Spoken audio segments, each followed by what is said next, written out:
fasciite plantaire, il n'y a souvent pas d'élément déclencheur. La douleur s'installe progressivement. Elle est associée avec de la raideur matinale ou de la raideur lorsqu'on est longtemps immobile. Les causes sont multiples.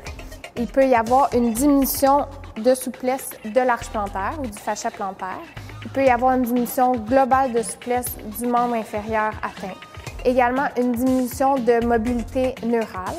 Il peut y avoir une faiblesse au niveau de l'arche plantaire du pied. Les douleurs vont commencer avec une douleur au niveau du talon, à la base de l'arche plantaire du pied. Mais il faut faire attention, ce n'est pas parce que vous avez de la douleur dans le talon que c'est nécessairement une fasciite plantaire. En physiothérapie, il est important de quantifier le stress mécanique. Est-ce que le coureur a eu une augmentation de volume, une augmentation d'intervalle, d'intensité?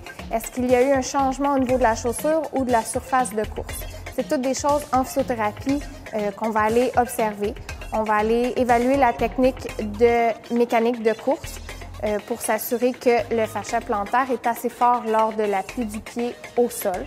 Lorsqu'il y a de l'inflammation au niveau du fascia plantaire, il est important de donner un repos au coureur. Lorsqu'on parle de repos, on parle d'augmentation de volume de vélo, augmentation de volume de nage, mais une diminution de volume au niveau de la course pour donner une pause au fascia plantaire.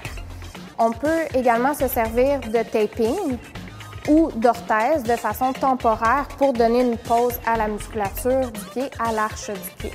Le coureur peut reprendre la course graduellement en alternant quelques minutes de course suivies d'une minute de marche afin de ne pas fatiguer le fascia plantaire ou l'arche plantaire.